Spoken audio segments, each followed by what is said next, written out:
Hello दोस्तों, नमस्कार। कैसे आप लोग? मैं विष्णु कुमार अपने यूट्यूब चैनल के इस वीडियो पर आप सभी का स्वागत करता हूं। दोस्तों, आज के इस वीडियो क्लासेज में हम लोग मैट्रिक बिहार बोर्ड कक्षा 10 के साइंस से संबंधित कुछ महत्वपूर्ण ऑब्जेक्टिव प्रश्न के बारे में जानने वाले हैं।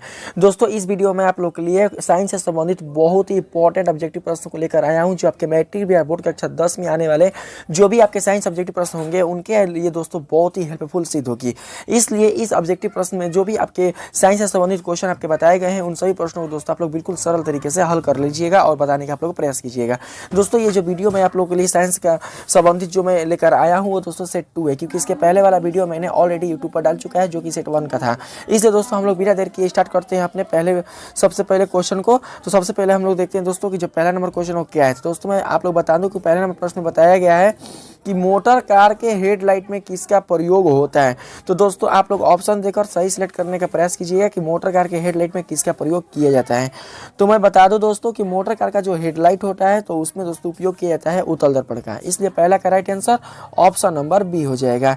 नेक्स्ट प्रश्न हम लोग देखते हैं। तो दूसरा नंबर प्रश्न आपसे पूछा जा रहा है उत्तल लेंस की क्षमता होती है। तो बताना है दोस्तों कि उत्तल लेंस की जो क्षमता होती है वो क्या होती है। तो ऑप्शन आपके सामने है, आप लोग बताने का प्रयास कीजिएगा कि उत्तल लेंस की क्षमता क्या होती है। तो दोस्तों उत्तल लेंस की जो क्षमता होती है वो हमेशा धनात्मक होती है। इसलिए 2 का right answer option number B हो जाएगा। ठीक है।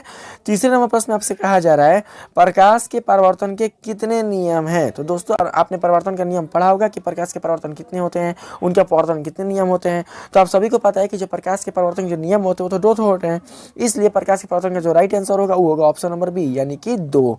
चौथा नंबर प्रश्न आपसे पूछा जा रहा है निम्नलिखित में से किसका अपवर्तनांक सबसे अधिक होता है। तो दोस्तों आपके सामने 4 ऑप्शन में माध्यम दिए जा रहे हैं, आपको बताना है कि किस माध्यम में सबसे अपवर्तनांक अधिक होता है। ठीक है। तो मैं बता दूं दोस्तों कि 4 का जो राइट आंसर होगा वो होगा ऑप्शन नंबर डी, क्योंकि हीरा एक ऐसा माध्यम है जिसका अपवर्तनांक सबसे ज्यादा होता है। इससे चौथा का right answer option number D हो जाएगा। ठीक है।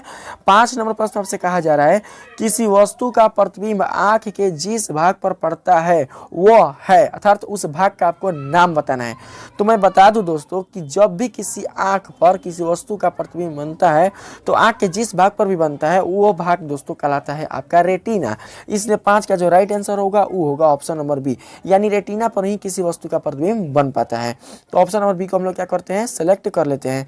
6 नंबर प्रश्न आपसे कहा जा रहा है चंद्रमा पर खड़े अंतरिक्ष यात्री को आकाश प्रतीत होता है। तो दोस्तों आपको बताना है कि जब कोई अंतरिक्ष यात्री चंद्रमा पर खड़ा होता है तो उसको आकाश कैसा प्रतीत होता है। तो मैं बता दूं दोस्तों कि जब भी कोई अंतरिक्ष यात्री चंद्रमा पर खड़ा होकर देखता है आकाश को तो दोस्तों आकाश हमेशा काला प्रतीत होता है। इसलिए 6 का जो राइट आंसर हो जाएगा वो होगा ऑप्शन नंबर डी। ठीक है। 7 नंबर प्रश्न आपसे पूछा जा रहा है स्पेक्ट्रम में किस रंग की किरण का झुकाव अधिक होता है। अधिक मतलब सबसे अधिक होता है। तो दोस्तों मैं बता दूं कि स्पेक्ट्रम में जिस रंग का झुकाव सबसे अधिक होता है वो दोस्तों रंग है आपका बैगनी।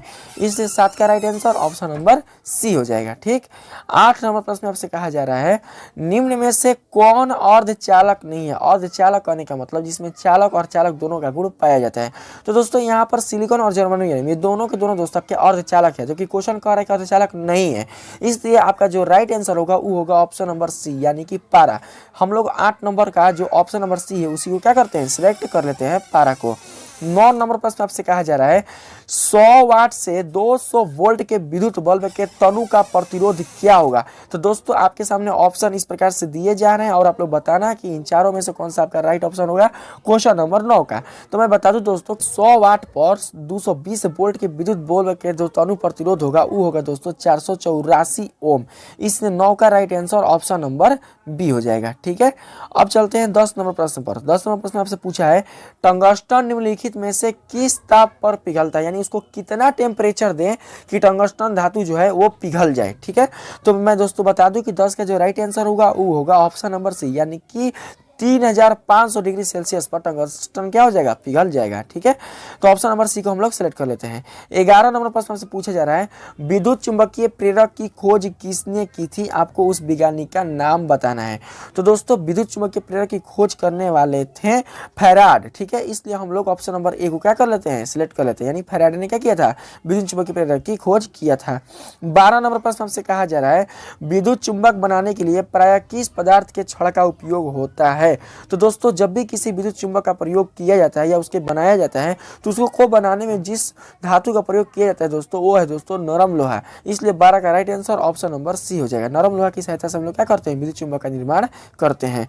13 नंबर प्रश्न आपसे कहा जा रहा है घरेलू विद्युत परिपथ में उदासीन तार का रंग होता है। तो उदासीन तार का जो रंग होता है वो कैसा होता है, आपको उस रंग का नाम बताना है। तो मैं बता दूं कि घरेलू विद्युत परिपथ में जो उदासीन तार का जो रंग होता है वो हमेशा और हमेशा दोस्तों काला होता है। इसलिए 13 का right answer option number C हो जाएगा। 14 नंबर प्रश्न पूछा जा रहा है विद्युत धारा उत्पन्न करने की युक्ति को कहते हैं। तो दोस्तों विद्युत धारा उत्पन्न करने की युक्ति को हम लोग क्या कहते हैं, तो वो है दोस्तों जनित्र। इसलिए ऑप्शन नंबर ए क्या हो जाएगा, 14 का राइट आंसर हो जाएगा। 15 नंबर प्रश्न हमसे पूछा जा रहा है गर्म जल प्राप्त करने के लिए हम सौर जल तापक का उपयोग किस दिन नहीं कर सकते। आपको बताना है उस दिन का नाम। तो आपके सामने 4 ऑप्शन दिए जा रहे हैं और आप लोग बताइएगा कि इन 4 ऑप्शन में से कौन सा आपका राइट ऑप्शन होगा। तो दोस्तों बादलों वाले दिन में गर्म जल प्राप्त करने के लिए हम लोग क्या कर सकते हैं, सौर जल तापक का उपयोग नहीं कर सकते हैं। ठीक है, तो इसलिए 15 का right answer option number B हो जाएगा। 16 नंबर प्रश्न आपसे कहा जा रहा है जीव द्रव्यमान ऊर्जा स्रोत का उदाहरण निम्नलिखित में कौन नहीं है। तो इसको आपको बताना है ऑप्शन को देखकर। तो दोस्तों 16 का जो राइट आंसर होगा वो होगा ऑप्शन नंबर सी यानी नाभिकीय ऊर्जा। ठीक है, नाभिकीय ऊर्जा जो है वो जीव द्रव्यमान ऊर्जा स्रोत का उदाहरण बिल्कुल भी नहीं है, क्योंकि पेट्रोलियम, गोबर गैस और जो कोयला है ये दोस्तों आपके जीवाश्म ईंधन है, जबकि नाभिकीय ऊर्जा बिल्कुल भी जीवाश्म ईंधन नहीं है। इसलिए हम लोग क्या कहेंगे, 16 का right answer option number C को सही कहेंगे। ठीक है, 17 नंबर प्रश्न आपसे पूछा जा रहा है गोलीय दर्पण में फोकसांतर एवं वक्रता त्रिज्या के बीच संबंध है। तो दोस्तों उसका जो रिलेशन वो क्या होता है, गोलीय दर्पण में फोकसांतर और वक्रता त्रिज्या के बीच का संबंध, तो वो होता है दोस्तों R बराबर 2F, क्योंकि बाकी का जो आपके बी सी डी जो ऑप्शन है वो गलत है। इससे 17 का right answer option number A हो जाएगा। 18 नंबर प्रश्न आपसे पूछा जा रहा है 1 मीटर फोकस दूरी वाले उत्तल लेंस की क्षमता होगी। तो आपको ऑप्शन नंबर दिख रहे होंगे, आप बताइए कि इन 4 ऑप्शन में से कौन सा आपका राइट ऑप्शन होगा। तो दोस्तों 1 मीटर फोकस दूरी वाले उत्तल लेंस की क्षमता हमेशा हमेशा क्या होता है, एक डायप्टर होता है। इसलिए 18 का right answer option number B हो जाएगा। ठीक है, 19 नंबर प्रश्न आपसे कहा जा रहा है निम्नलिखित पदार्थों में कौन चुंबकीय पदार्थ नहीं है। ठीक है, चुंबकीय पदार्थ का मतलब जिसमें चुंबक का गुण पाया जाता है। तो जो चुंबकीय पदार्थ नहीं है उसी को क्या करना है, आपको सिलेक्ट करना है। तो दोस्तों जो पीतल है आपका वो बिल्कुल भी चुंबकीय पदार्थ नहीं है, क्योंकि पीतल एक प्रकार का मिश्र धातु है, जबकि लोहा, निकल और कोबाल्ट ये आपके धातु हैं। इसलिए 19 का right answer option number C हो जाएगा।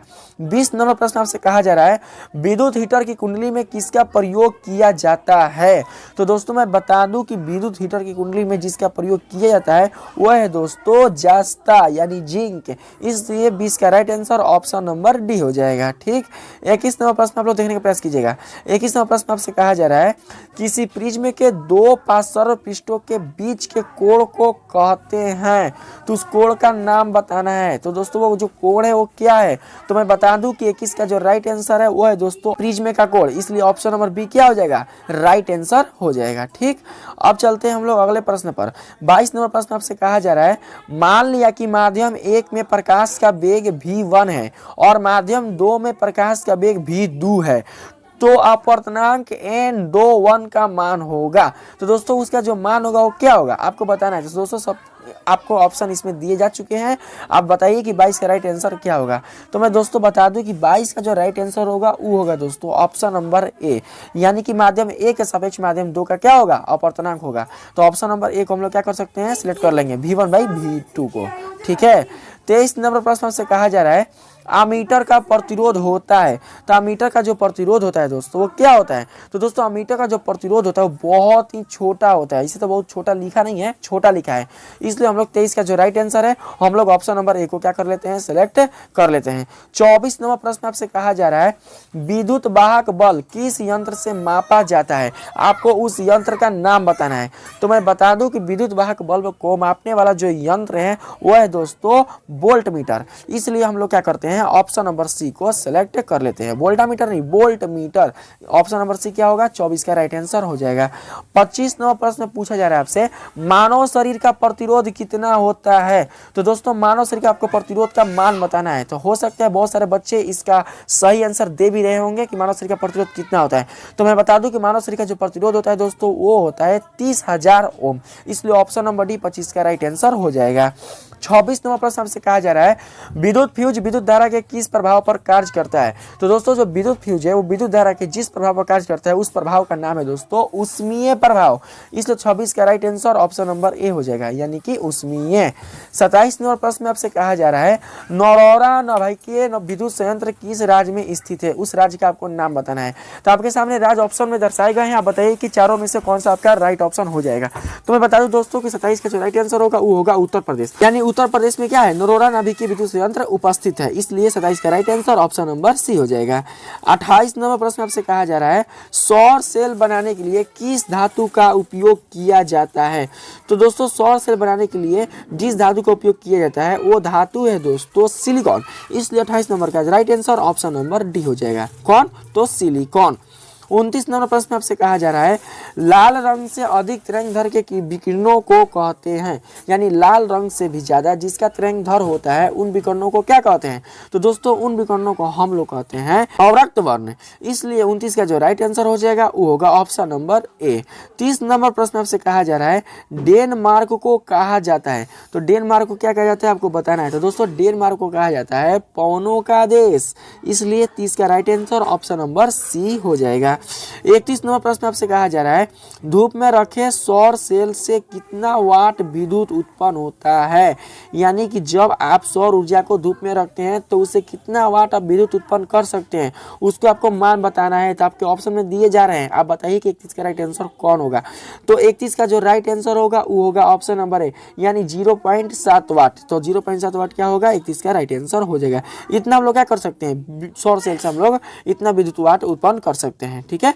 32 नंबर प्रश्न हमसे कहा जा रहा है जब किसी चालक तार से विद्युत धारा प्रवाहित होती है तो गतिशील कण क्या है। तो दोस्तों किसी भी विद्युत धारा को प्रवाहित करने पर जो गतिशील कण होता है वो होता है दोस्तों इलेक्ट्रॉन, क्योंकि बिना इलेक्ट्रॉन के प्रवाह से कोई भी विद्युत धारा का प्रवाह कर पाना असंभव है, इसलिए 32 का right answer option number A हो जाएगा। कौन? तो इलेक्ट्रॉन। 33 नंबर प्रश्न आपसे कहा जा रहा है धोबिया सोडा का रासायनिक सूत्र है। तो धोबिया सोडा का जो रासायनिक सूत्र है वो क्या है। तो मैं बता दूं कि धोबिया सोडा का रासायनिक सूत्र Na2CO3 है, इसलिए 33 का right answer option number B हो जाएगा। 34 नंबर प्रश्न आपसे कहा जा रहा है विरंजक चूड़ का अणु सूत्र होता है। तो दोस्तों विरंजक चूड़ का जो अणु सूत्र होता है वो क्या होता है। तो दोस्तों विरंजक चूड़ को हम लोग ब्लीचिंग पाउडर के नाम से भी जानते हैं और इसका अणु सूत्र होता है CaOCl2, जिसे हम लोग कैल्शियम ऑक्सीक्लोराइड क्या करते हैं नाम से जानते हैं। तो 34 का right answer option number C हो जाएगा। 35 नंबर प्रश्न आपसे कहा जा रहा है ब्यूटेन के कितने समावयवी संभव हैं। तो ब्यूटेन के टोटल समावयवी की जो संख्या है वो है दोस्तों 3, इसलिए ऑप्शन नंबर सी को हम लोग क्या करते हैं सिलेक्ट कर लेते हैं 35 का। अब चलते हैं 36 नंबर प्रश्न पर। 36 नंबर प्रश्न आपसे कहा जा रहा है तैलीय कागज यानी तेल लगा कागज होता है कैसा। तो आपको बताना है इन ऑप्शन को देखकर चारों में से जो राइट ऑप्शन होगा वो आप लोग दोस्तों सिलेक्ट करने का प्रयास कीजिएगा। तो दोस्तों तैलीय कागज होता है दोस्तों वो होता है पारदर्शक, इसलिए 36 का राइट आंसर ऑप्शन नंबर क्या हो जाएगा ए हो जाएगा। 37 नंबर प्रश्न आपसे कहा जा रहा है किस रासायनिक यौगिक को गर्म करने पर प्लास्टर ऑफ पेरिस प्राप्त किया जाता है। तो दोस्तों जब हम लोग जिप्सम को गर्म करते हैं तो प्लास्टर ऑफ पेरिस का क्या होता है निर्माण होता है, इसलिए 37 का right answer option number B हो जाएगा। दोस्तों इसमें जितने भी क्वेश्चन मैंने आप लोग के लिए लेकर आया है सारे के सारे जो प्रश्न है दोस्तों आपके लिए बहुत ही महत्वपूर्ण है, इसलिए किसी भी प्रश्न को दोस्तों आप लोग स्किप नहीं कीजिएगा, सारे प्रश्नों को आप लोग देख लीजिएगा, क्योंकि आपका जो एग्जाम है वो काफी दोस्तों निकट आ चुका है और आपके एग्जाम का जो समय है वो बहुत कम है, इसलिए आप लोग बिल्कुल अच्छे से तैयारी कीजिए और अपने एग्जाम पर फोकस कीजिए। 38 नंबर प्रश्न में आपसे कहा जा रहा है देखिएगा जब मैग्नीशियम फीता को जलाया जाता है तो उत्पन्न आग की लौ होती है। तो जो दोस्तों आग की लौ होती है वो होती है कैसी चमकीला उजला, ठीक है। तो 38 का राइट आंसर हो जाएगा ऑप्शन नंबर सी यानी चमकीला उजला। 39 नंबर प्रश्न हमसे कहा जा रहा है उपचयन वह प्रक्रिया है जिसमें क्या होता है भाई। तो आप लोग देख लीजिए ऑप्शन नंबर आपके सामने दिए जा रहे हैं, तो ऑप्शन देकर बताने प्रयास कीजिएगा कि उपचयन कैसी प्रक्रिया है। तो दोस्तों बता दूं कि उपचयन में हमेशा और हमेशा ऑक्सीजन का संयोग होता है यानी योग होता है, इसलिए 39 का right answer option number A हो जाएगा। 40 नंबर प्रश्न हमसे कहा जा रहा है निम्नलिखित में कौन जातीय यौगिक है, मतलब एक जात का यौगिक है। तो दोस्तों मैं बता दूं कि 40 का जो राइट आंसर होगा वो होगा दोस्तों ऑप्शन नंबर डी, यानी प्लास्टर ऑफ पेरिस जो है वो जातीय यौगिक है, इसलिए ऑप्शन नंबर डी को हम लोग सेलेक्ट कर लेते हैं। 41 नंबर प्रश्न हमसे कहा जा रहा है अमोनियम क्लोराइड का जलीय विलयन होगा। तो दोस्तों अमोनियम क्लोराइड का जो जलीय विलयन है वो कैसा होता है, तो अमोनियम क्लोराइड का जलीय विलयन हमेशा और हमेशा अम्लीय होता है, इसलिए 41 का राइट आंसर ऑप्शन नंबर क्या हो जाएगा, ए हो जाएगा। 42 नंबर प्रश्न आपसे कहा जा रहा है निम्नलिखित में कौन सा पदार्थ सूर्य प्रकाश के प्रभाव से अपघटित हो जाता है, यानी कि टूट जाता है, तो उस पदार्थ का आपको नाम बताना है। तो 42 का राइट आंसर दोस्तों हो जाएगा AgBr, यानी सिल्वर ब्रोमाइड, यानी AgBr जो है वो सूर्य के प्रकाश के प्रभाव से क्या होता है, टूट जाता है, यानी अपघटित हो जाता है। तो ऑप्शन नंबर डी हो जाएगा 42 का राइट आंसर। 43 नंबर प्रश्न आपसे कहा जा रहा है शरीर में भोजन का पचना किस प्रकार की अभिक्रिया है। तो दोस्तों शरीर में भोजन का जो पचना है वो एक प्रकार का उपचयन अभिक्रिया है, इसलिए 43 का जो राइट आंसर होगा वो होगा ऑप्शन नंबर ए, यानी उपचयन अभिक्रिया। ठीक है। 44 नंबर प्रश्न आपसे कहा जा रहा है उदासीन विलयन का पीएच होता है। तो दोस्तों आप सभी को पता है कि उदासीन विलयन का जो पीएच होता है वो हमेशा और हमेशा 7 होता है, और इसलिए हम लोग 44 का right answer option number B को क्या करेंगे, सेलेक्ट कर लेंगे। 45 नंबर प्रश्न में कहा जा रहा है निम्नलिखित में कौन सा पदार्थ बिना ज्वाला के जलता है, यानी ज्वाला अगर ना भी हो तो क्या हो सकता है, जल सकता है। तो दोस्तों 45 का जो राइट आंसर होगा वो होगा ऑप्शन नंबर सी, यानी कोयला। कोयला एक ऐसा पदार्थ है जो बिना ज्वाला के भी क्या हो सकता है, जल सकता है, इसलिए कोयला को हम लोग सेलेक्ट कर लेते हैं। 46 नंबर प्रश्न आपसे कहा जा रहा है कार्बोक्सिलिक एसिड समूह कौन है, यानी उस प्रकारात्मक समूह, उस अभिक्रियाशील समूह का आपको नाम बताना है। तो अभिक्रिया समूह आपके ऑप्शन में दिए जा रहे हैं और आपको बताना है कि कार्बोक्सिलिक एसिड समूह का मान क्या होगा। तो दोस्तों मैं बता दूं कि 46 का जो राइट आंसर होगा वो होगा ऑप्शन नंबर बी, यानी ऑप्शन नंबर बी को हम लोग क्या करते हैं, सिलेक्ट कर लेते हैं। 47 नंबर प्रश्न आपसे कहा जा रहा है क्लोरीन के परमाणु की बाह्यतम कक्षा में इलेक्ट्रॉनों की संख्या कितनी होती है। तो दोस्तों क्लोरीन का जो इलेक्ट्रॉनिक विन्यास होता है वो होता है 2 8 7, तो इसके जो 7 इलेक्ट्रॉन होते हैं वो क्या होते हैं, बाह्यतम कक्षा में उपस्थित रहते हैं, इसलिए इसके बाह्यतम कक्षा में इलेक्ट्रॉनों की संख्या टोटल की टोटल 7 हो जाएगी। ठीक। 48 नंबर प्रश्न आपसे कहा जा रहा है कार्बोनिल ग्रुप प्रतिकारक कौन है, तो आपको उस प्रतिकारक का नाम बताना है। तो दोस्तों मैं बता दूं कि 48 का जो राइट आंसर होगा वो होगा ऑप्शन नंबर ए, यानी कि एल्डिहाइड, यानी CHO। 49 नंबर प्रश्न आपसे कहा जा रहा है जल में हाइड्रोजन तथा ऑक्सीजन की परमाणु संख्याओं का अनुपात है। तो दोस्तों जल में हाइड्रोजन और ऑक्सीजन की परमाणु संख्याओं का अनुपात हमेशा और हमेशा 2:1 होता है, इसलिए 49 का right answer option number A हो जाएगा। 50 नंबर प्रश्न आपसे कहा जा रहा है किसी छड़ चुंबक के अंदर चुंबकीय क्षेत्र रेखाओं की दिशा क्या होती है। तो दोस्तों यहाँ पर आपको चारों ऑप्शन दिख रहे होंगे, बताइए कि इन चारों ऑप्शन में से कौन सा आपका राइट ऑप्शन हो जाएगा। तो मैं बता दूं कि 50 का जो राइट ऑप्शन होगा वो होगा दोस्तों आपका ऑप्शन नंबर बी, क्योंकि छड़ चुंबक के बाहर की जो चुंबकीय क्षेत्र की जो रेखाओं की जो दिशा होती है वो होती है उत्तरी ध्रुव से दक्षिणी ध्रुव की ओर, इसलिए इसके अंदर की जो दिशा होगी वो होगी दक्षिण ध्रुव से उत्तर ध्रुव की ओर, इसलिए हम लोग 50 का right answer option number B को सेलेक्ट कर लेते हैं। अंदर का पूछा है, बाहर का नहीं, इसलिए ध्यान रखिएगा। ठीक है। 51 नंबर प्रश्न आप लोग देखने प्रयास कीजिएगा। बोला है इसमें प्राकृतिक रबर किसका बहुलक है। तो दोस्तों मैं बता दूं कि 51 का जो राइट आंसर होगा वो होगा ऑप्शन नंबर ए, यानी आइसोप्रीन का। आइसोप्रीन का क्या है, बहुलक है। 52 नंबर प्रश्न आपसे कहा जा रहा है निम्नांकित में सर्वाधिक विद्युत ऋणात्मक तत्व कौन है। तो निम्नांकित में सर्वाधिक विद्युत ऋणात्मक तत्व जो है उसका नाम है दोस्तों फ्लोरीन, इसलिए 52 का राइट आंसर हो जाएगा ऑप्शन नंबर ए, यानी कि फ्लोरीन। 53 नंबर प्रश्न आपसे कहा जा रहा है 1 माइक्रो एम्पियर विद्युत धारा निम्नलिखित में कौन सी है। तो माइक्रो सबसे पहले देखना है कि 1 माइक्रो बराबर होता कितना है। तो दोस्तों 1 माइक्रो बराबर होता है 10 के पावर -6, तो जब हम लोग 10 के पावर -6 के एम्पियर से गुणा करते हैं तो मान मिलता है 10 के पावर -6 एम्पियर, इसलिए 53 का राइट आंसर हो जाएगा ऑप्शन नंबर सी। तो ऑप्शन नंबर सी को हम लोग क्या करते हैं, सेलेक्ट कर लेते हैं। 54 नंबर प्रश्न आपसे कहा जा रहा है तिर्यक नियम का प्रतिपादन किस वैज्ञानिक ने किया था। तो दोस्तों तिर्यक नियम का प्रतिपादन करने वाले थे डॉबरेनर, इसलिए 54 का राइट आंसर हो जाएगा ऑप्शन नंबर सी।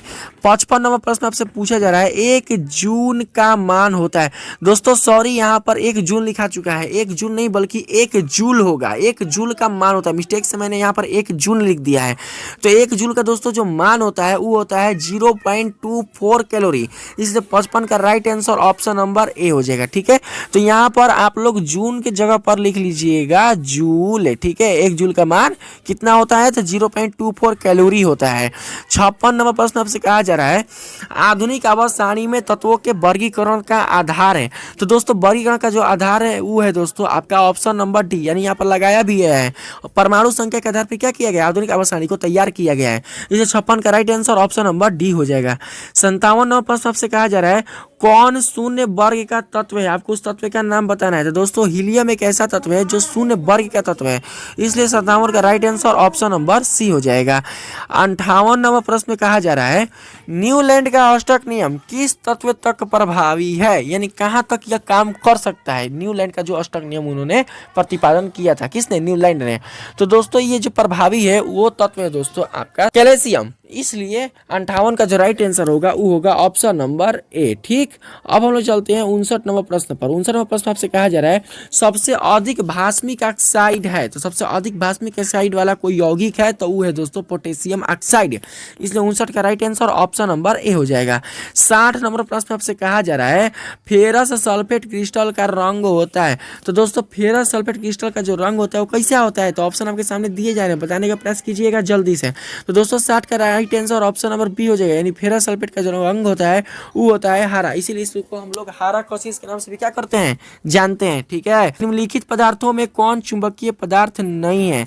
चुंबकीय पदार्थ नहीं है मतलब जिसमें चुंबक का गुण नहीं है। तो दोस्तों यहाँ पर मैंने इस क्वेश्चन को 2 बार रिपीट कर दिया मिस्टेक से। ठीक है, ये क्वेश्चन मैं आगे आप लोगों को बता चुका हूँ, यानी पीतल एक मिश्र धातु है और ये बिल्कुल भी चुंबकीय पदार्थ नहीं है। तो दोस्तों इसे आप लोग छोड़ दीजिएगा क्योंकि इसको आपने पहले ही आपने क्या किया है, इसको बता दिया है। ठीक है, तो ये प्रश्न मैंने दोस्तों एक बार फिर से क्या किया है, रिपीट कर दिया है, तो इसको छोड़ देते हैं। 62 नंबर प्रश्न आप लोग देखने प्रयास कीजिएगा काकरापार नाभिकीय विद्युत संयंत्र किस राज्य में स्थित है। तो दोस्तों काकरापार नाभिकीय विद्युत संयंत्र जिस राज्य में उपस्थित है उस राज्य का नाम है दोस्तों गुजरात, इसलिए ऑप्शन नंबर सी 62 का राइट आंसर हो जाएगा। 63 नंबर प्रश्न आपसे कहा जा रहा है कार्बन के 2 अपरूप के अलावा, यानी 2 अपरूप कौन कौन से हैं, हीरा और ग्रेफाइट है, तो इसका तीसरा अपरूप कौन है, आपको उस अपरूप का नाम बताना है। तो दोस्तों हीरा ग्रेफाइट 2 अपरूप है, तो तीसरा का अपरूप होगा फ्लोरीन कार्बन, इसलिए ऑप्शन नंबर सी जो होगा 63 का राइट आंसर हो जाएगा। 64 नंबर प्रश्न आपसे कहा जा रहा है संतृप्त हाइड्रोकार्बन वायु में जलकर किस प्रकार की ज्वाला उत्पन्न करती है। तो 64 का राइट आंसर होगा दोस्तों ऑप्शन नंबर सी, यानी स्वच्छ ज्वाला, यानी जब संतृप्त हाइड्रोकार्बन को वायु में जलाया जाता है तो यह हमेशा हमेशा स्वच्छ ज्वाला ही उत्पन्न करती है, इसलिए option number C right answer हो जाएगा। 65 नंबर प्रश्न आपसे कहा जा रहा है निम्नलिखित में कौन समावयवी है। समावयवी किसे कहते हैं, तो समावयवी आप लोग जानते होंगे कि समावयवी किसे कहते हैं, तो आप बताने प्रयास कीजिएगा कि इन चारों ऑप्शन में से कौन सा आपका राइट आंसर होगा। तो 65 का जो राइट आंसर है वो होगा दोस्तों आपका ऑप्शन नंबर सी। ठीक है, ऑप्शन नंबर डी नहीं दिख रहा है, उसको भी आप लोग क्या कीजिए, देख लीजिए, यानी कि यही है CH4 और C2H6 जो है आपका ऑप्शन नंबर डी है। तो ऑप्शन नंबर सी को हम लोग क्या करते हैं, सेलेक्ट कर लेते हैं। 66 नंबर प्रश्न आपके दोस्तों हो सकता है बायोलॉजी से आए। 66 नंबर में आपसे पूछा जा रहा है नेफ्रॉन में प्याले जैसी रचना होती है, तो उसका नाम क्या है आपको बताना है। तो दोस्तों 66 का राइट आंसर होगा ऑप्शन नंबर ए, यानी बोमेन संपुटी क्या होती है, नेफ्रॉन में प्याले जैसी संरचना होती है। 67 नंबर प्रश्न आपसे कहा जा रहा है हीमोग्लोबिन की कमी से क्या होता है। तो हीमोग्लोबिन कमी से होने वाला जो रोग है वो क्या है, तो आपको बताना है। तो 67 का जो राइट आंसर होगा वो होगा दोस्तों ऑप्शन नंबर ए, यानी कि एनीमिया। एनीमिया जो होता है हीमोग्लोबिन की कमी के कारण होता है। 68 नंबर प्रश्न आपसे कहा जा रहा है छोटी आंत में पूर्ण रूप से पचा भोजन क्या कहलाता है। तो दोस्तों छोटी आंत में पूर्ण रूप से पचा हुआ भोजन आपका चाइल कहलाता है, इसलिए 68 का right answer option number C होगा, यानी कि चाइल। 69 नंबर प्रश्न आपसे कहा जा रहा है फूल में नर पर जनन अंग होता है। दोस्तों बहुत ही VVI ऑब्जेक्टिव प्रश्न है, इसे दोस्तों आप लोग हमेशा रिमेंबर करके याद रखिएगा। ठीक है, तो आप लोग बताने प्रयास कीजिएगा 69 का जो राइट आंसर होगा वो क्या होगा। तो 69 का राइट आंसर होगा दोस्तों पुंकेसर, यानी नर प्रजनन में जो अंग होता है वो हमेशा पुंकेसर होता है, क्योंकि स्त्री केसर जो होता है वो आपका स्त्री प्रजनन अंग में होता है। तो 69 का right answer option number A हो जाएगा। 70 नंबर प्रश्न आपसे कहा जा रहा है मेरु रज्जु की रक्षा कौन करता है, आपको उसका नाम बताना है। तो 70 का राइट आंसर होगा दोस्तों ऑप्शन नंबर सी, यानी केसरुक दंड जो होता है वो मेरु रज्जु की क्या करता है, रक्षा करता है। 71 नंबर प्रश्न आपसे कहा जा रहा है कोशिका विभाजन एवं कोशिका दीर्घन द्वारा तने की वृद्धि में सहायक हार्मोन है, तो उस हार्मोन का आपको नाम बताना है। तो 71 का राइट आंसर क्या होगा। तो दोस्तों आपके कोशिका विभाजन और कोशिका दीर्घन में जो तने की वृद्धि में जो सहायक जो हार्मोन है दोस्तों वो तीनों ही है, यानी ऑक्सिन, जिबेरेलिन और साइटोकाइनिन, ये तीनों के तीनों क्या है, आपके सहायक हार्मोन है। इसलिए 71 का जो राइट ऑप्शन होगा वो होगा ऑप्शन नंबर डी, यानी इनमें सभी। 72 नंबर प्रश्न आपसे कहा जा रहा है मस्तिष्क में विभिन्न सूचनाएं किस रूप में संचित होती है। तो दोस्तों मस्तिष्क में जो विभिन्न सूचनाएं होती है वो संचित होती है दोस्तों उद्दीपन के रूप में, इसलिए 72 का right answer option number C हो जाएगा यानी उद्दीपन। 73 नंबर प्रश्न आपसे कहा जा रहा है निम्नांकित में कौन पादप हार्मोन नहीं है, यानी कि जो हार्मोन है वो पादप से रिलेटेड नहीं है, आपको बताना है उसका नाम। तो दोस्तों आपके सामने जो 4 ऑप्शन दिए जा रहे हैं इन चारों ऑप्शन में से जो राइट ऑप्शन होगा वो होगा दोस्तों ऑक्सीटोसिन, यानी ऑक्सीटोसिन जो होता है वो बिल्कुल भी पादप हार्मोन नहीं होता है, इसलिए ऑप्शन नंबर सी को हम लोग सिलेक्ट कर लेते हैं। 74 नंबर प्रश्न आपसे कहा जा रहा है फूल का कौन सा भाग फल में बदलता है, तो आपको बताना है उस भाग का नाम। तो दोस्तों फूल का जो भाग होता है वो होता है दोस्तों अंडाशय वाला, इसलिए हम लोग अंडाशय को क्या करते हैं सिलेक्ट कर लेते हैं, अंडाशय वाला भाग जो होता है वो फल में चेंज हो जाता है। 75 नंबर प्रश्न आपसे कहा जा रहा है निम्न में से किस जीव में बहुविखंडन होता है, उस जीव का आपको नाम बताना है। तो दोस्तों 75 का राइट आंसर होगा अमीबा। अमीबा में क्या होता है बहुविखंडन पाया जाता है, इसलिए ऑप्शन नंबर ए को हम लोग सिलेक्ट कर लेते हैं। 76 नंबर प्रश्न आपसे पूछा जा रहा है एड्स रोग का प्रमुख कारण क्या है, यानी एड्स रोग होने वाला जो बीमारी है उसका प्रमुख कारण क्या है, आपको उस कारण का नाम बताना है। तो दोस्तों 76 का जो राइट आंसर होगा वो होगा ऑप्शन नंबर ए यानी असुरक्षित यौन संपर्क, यानी जब असुरक्षित यौन संपर्क होता है तो उसमें एड्स रोग होने की संभावना बहुत ही अधिक होती है, इसलिए 76 का right answer option number A हो जाएगा। 77 नंबर प्रश्न आपसे कहा जा रहा है आलू में जनन कैसे होता है, ठीक है तो आपको बताना है। तो दोस्तों ऑप्शन आपके सामने दिए जा चुके हैं, आप लोग बताइए कि आलू में जनन कैसे होता है। तो 77 का जो राइट आंसर होगा वो होगा दोस्तों ऑप्शन नंबर सी यानी कायिक प्रवर्धन द्वारा आलू में प्रजनन की क्रिया होती है। कौन सा प्रवर्धन, तो कायिक प्रवर्धन, याद रखिएगा आप लोग हमेशा। 78 नंबर प्रश्न आपसे पूछा जा रहा है एक ही प्रजातियों के बीच आपस में प्रजनन क्या कहलाता है। तो दोस्तों एक ही प्रजातियों के बीच आपस में जो प्रजनन होता है वो कहलाता है अंतः प्रजनन, ठीक है, इसलिए हम लोग 78 का right answer option number A को सेलेक्ट कर लेते हैं। 79 नंबर प्रश्न आपसे कहा जा रहा है कवक में पोषण की कौन सी विधि पाई जाती है।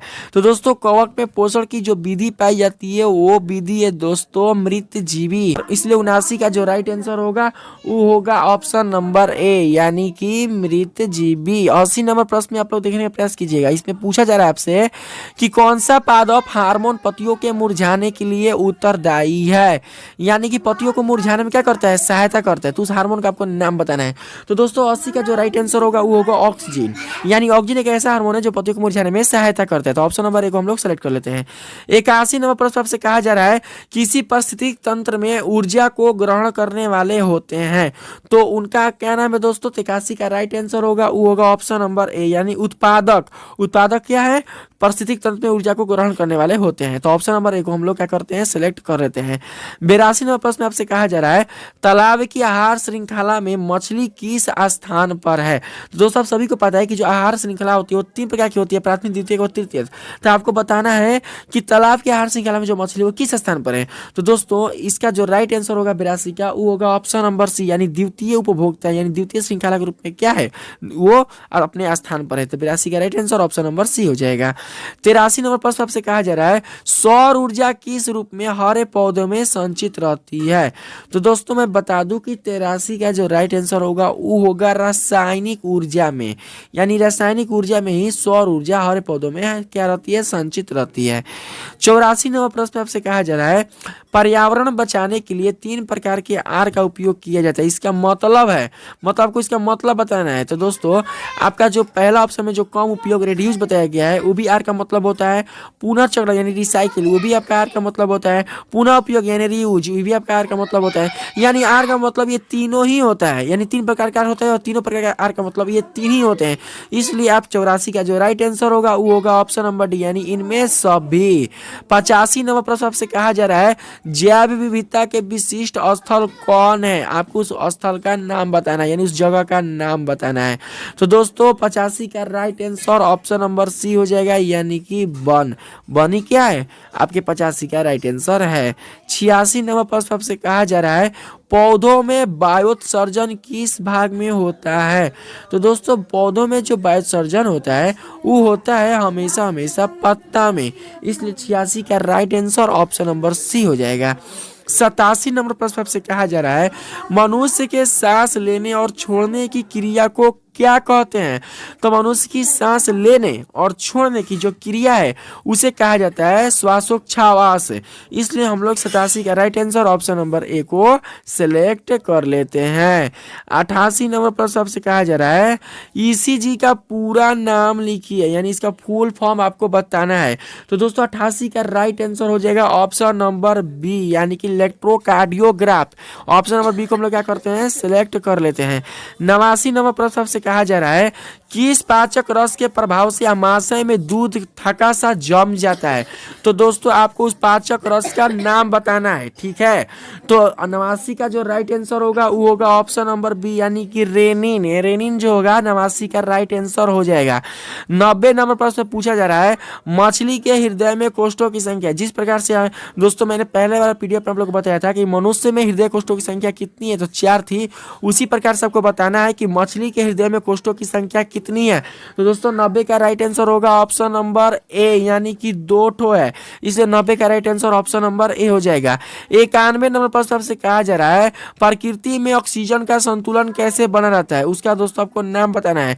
तो दोस्तों 91 का जो राइट आंसर होगा वो होगा ऑप्शन नंबर बी, यानी प्रकाश संश्लेषण। आप सभी को पता है कि जब प्रकाश संश्लेषण की क्रिया होती है तो कार्बन डाइऑक्साइड जो है वो क्या होता है, वो ऑक्सीजन के रूप में चेंज होता है, और जो ऑक्सीजन है वो कार्बन डाइऑक्साइड के रूप में चेंज होता है। और इस प्रकार से हम लोगों को का ऑक्सीजन मिल पाता है और पेड़ पौधे यानी पादपों को कार्बन डाइऑक्साइड मिल पाता है, और इस प्रकार से हमारा जो संतुलन है ऑक्सीजन का वो बना रहता है हमारे प्राकृतिक में।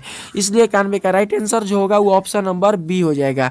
92 नंबर प्रश्न आपसे कहा जा रहा है मनुष्य में कौन उत्सर्जी अंग नहीं है, यानी जिस अंग से उत्सर्जन की क्रिया नहीं होती है उस अंग का आपको नाम बताना है। तो दोस्तों 92 का जो राइट आंसर होगा वो होगा ऑप्शन नंबर सी, यानी अग्नाशय एक ऐसा अंग है जो उत्सर्जी अंग बिल्कुल भी नहीं है। 93 नंबर प्रश्न आपसे कहा जा रहा है तंत्रिका कोशिकाएं कितने प्रकार की होती है? तो दोस्तों तंत्रिका जो कोशिका है वो कितने प्रकार की होती है? तो 93 का right answer option number C, यानी कि 3 प्रकार की होती है, इसलिए 93 का right answer option number C हो जाएगा। 94 नंबर प्रश्न आपसे कहा जा रहा है किस ग्रंथि के कारण त्वचा एक उत्सर्जी अंग है? आप सभी को पता है कि त्वचा से पसीना जो निकलता है वो एक प्रकार का क्या होता है? गंदा जल होता है, यानी हमारे शरीर का अपशिष्ट जल होता है, जिसके छिद्र जो हमारे शरीर के छिद्रों के माध्यम से बाहर निकलता है, और ये किसके कारण होता है? त्वचा का होता है, यानी त्वचा प्रकार का उत्सर्जी अंग है। तो आपको बताना है कि कौन सा ग्रंथि है जिसके कारण त्वचा एक उत्सर्जी अंग है। तो 94 का राइट आंसर होगा दोस्तों संवेद, यानी संवेद ग्रंथि के कारण ही त्वचा क्या है? एक उत्सर्जी अंग है। तो ऑप्शन नंबर ए को हम लोग सेलेक्ट कर लेंगे। 95 नंबर प्रश्न से कहा जा रहा है वह संरचना जो उद्दीपन की पहचान कराती है कहलाती है? तो दोस्तों वो जो संरचना है उसका नाम है दोस्तों ग्राही, इसलिए 95 का right answer option number A हो जाएगा। तो ऑप्शन नंबर ए हम लोग सेलेक्ट कर लेते हैं। 96 नंबर प्रश्न से कहा जा रहा है थायरोक्सिन का श्रवण कहाँ होता है? तो दोस्तों आप सभी को पता भी होगा कि थायरोक्सिन का जो श्रवण है वो हमेशा और हमेशा थायराइड से होता है, ठीक है। इसलिए हम लोग 96 का right answer option number A को क्या करते हैं? सेलेक्ट कर लेते हैं। 97 नंबर प्रश्न में आपसे पूछा जा रहा है डेंगू उत्पन्न करने वाले मच्छर किस प्रकार के या किस तरह के जल में उत्पन्न होते हैं? तो दोस्तों आप लोग जानकर आश्चर्य होगा कि डेंगू उत्पन्न करने वाले जो मच्छर होते हैं वो हमेशा और हमेशा दोस्तों साफ जल में ही उत्पन्न होते हैं, इसलिए 97 का right answer option number A हो जाएगा। 98 नंबर प्रश्न आपसे कहा जा रहा है ग्लोबल वार्मिंग के लिए कौन सी गैस उत्तरदायी है, उस गैस का आपको नाम बताना है। तो 98 का right answer option number A, यानी कि कार्बन डाइऑक्साइड हो जाएगा, ठीक है। 99 नंबर प्रश्न आपसे कहा जा रहा है वन्य प्राणियों के विलुप्त होने का मुख्य कारण है? तो वन्य प्राणियों के विलुप्त होने का सबसे मुख्य कारण जो है दोस्तों वो क्या है? तो वो है दोस्तों निर्वनीकरण, यानी दिन प्रतिदिन हम लोग वनों को काटते जा रहे हैं, वन संपदाओं को नष्ट करते जा रहे हैं, वनों का जो दोस्तों आकार है उसको हम लोग छोटा करते जा रहे हैं। इसके कारण उस वन में निवास करने वाले कुल जितने भी जीव जंतु और प्राणी है वो सब के सब अपने आवास स्थल को छोड़कर इधर उधर विचलित क्या हो रहे हैं। अर्थात कुछ वन जीव जो है वो दोस्तों काफी विलुप्त हो चुके हैं, उनकी प्रजातियां भी विलुप्त हो चुकी है, तो उसका मेन कारण निर्वनीकरण होगा। इसलिए 99 का राइट आंसर आप लोग ऑप्शन नंबर सी को सेलेक्ट कर लीजिएगा। 100 नंबर प्रश्न जो कि आपकी वीडियो का सबसे लास्ट प्रश्न है और वही आपके बायोलॉजी से ही संबंधित है, तो इसमें दोस्तों आप लोग देखने का प्रयास कीजिएगा, ठीक है। कोशिका में अनुवांशिक पदार्थ है, तो आपको बताना है कि कोशिका में जो अनुवांशिक पदार्थ है वो क्या है। तो दोस्तों मैं बता दूं कि कोशिका में अनुवांशिक पदार्थ DNA है, इसलिए 100 का राइट आंसर हम लोग ऑप्शन नंबर ए को सिलेक्ट कर लेते हैं। इस प्रकार से आपकी इस वीडियो में टोटल का टोटल आपके साइंस से संबंधित कुल 100 ऑब्जेक्टिव प्रश्न दोस्तों बताए जा चुके हैं। जो कि आपके केमिस्ट्री, फिजिक्स और बायोलॉजी से रिलेटेड है। ये सारे प्रश्न दोस्तों आपके एग्जाम में आने वाले प्रश्न के लिए काफ़ी महत्वपूर्ण है, इसलिए इस वीडियो को दोस्तों आप लोग बढ़िया से देख लीजिएगा और इसमें पता है कि कुल जितने प्रश्न है उसे दोस्तों आप लोग रिमेंबर कर लीजिएगा। अगर इस वीडियो में बताया गया कुल जितने भी प्रश्न है उन सब प्रश्न आपको लोगों को अच्छा लगा है, आपको दोस्तों ये पसंद आया है, तो मेरे इस वीडियो को लाइक कीजिएगा, सब्सक्राइब कीजिएगा और पसंद है तो अपने दोस्तों में भी शेयर कीजिएगा। दोस्तों आज के लिए इतना ही, धन्यवाद।